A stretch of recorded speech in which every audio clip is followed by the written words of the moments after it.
Maisha ya mtu yanaweza kubadilika ndani ya mwaka mmoja.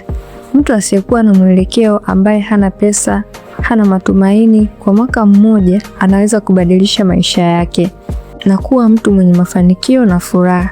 Asilimia kubwa ya watu wanaweza kusema hiki kitu hakiwezekani, lakini mabadiliko ya maisha hayaanzi na pesa nyingi.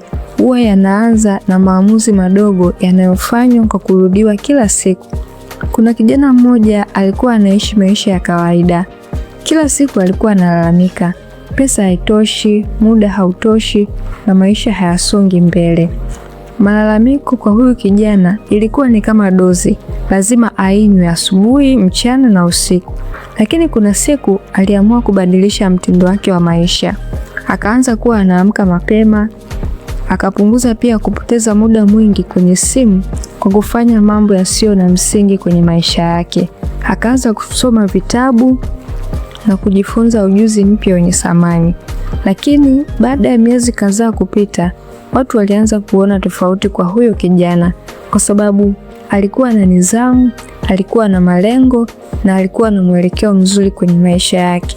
Baada ya mwaka mmoja kupita, maisha ya huyu kijana yalikuwa tofauti kabisa. Maisha hayabadiliki kwa tukio la siku moja. Maisha yanabadilika kutokana na tabia zinazojirudia kila siku. Leo nitakufundisha hatua 5 muhimu zinazoweza kubadilisha maisha yako. Hatua ya kwanza, badilisha fikra zako. Kila mabadiliko huwa yanaanzia kwenye akili yako. Ukibadilisha namna unavyofikiri, utaanza kuona fursa badala ya matatizo. Hatua ya pili, tumia muda wako kwa busara. Muda ndio rasilimali pekee ambayo kila mtu amepewa sawasawa na Mwenyezi Mungu.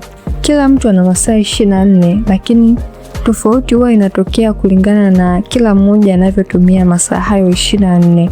Mafanikio na mabadiliko huwa yanatokea kulingana na vile unavyotumia muda wako. Kama unapenda kujifunza kuhusu biashara, ujasiriamali, uchumi, uwekezaji na kujitegemea kifedha, subscribe sasa kwenye channel hii, kwa sababu kila video tunayoupload ni fursa ya kujifunza kitu kipya. Hatua ya tatu, jifunze kila siku. Maarifa mapya huwa yanafungua milango mipya ya fursa na mafanikio. Tenga angalau dakika chache za kujifunza kila siku ili zikusaidie kuongeza maarifa. Hatua ya 4 ni kuwa na nidhamu binafsi. Nidhamu ni kufanya mambo unayotakiwa kuyafanya hata kama hujisikii kuyafanya. Asilimia kubwa ya watu wanajua kitu wanachotakiwa kukifanya, lakini ni watu wachache wenye nidhamu ya kukifanya hicho kitu. Hatua ya 5, weka malengo makubwa ya maisha. Bila malengo, maisha yanakuwa kama mkulima anayelima mazao yasiyotakiwa kulimwa wakati wa kiangazi. Ukiwa na malengo yatakupa mwelekeo na sababu ya kuendelea kupambana. Usiishi bila malengo. Chukua daftari, andika malengo yako.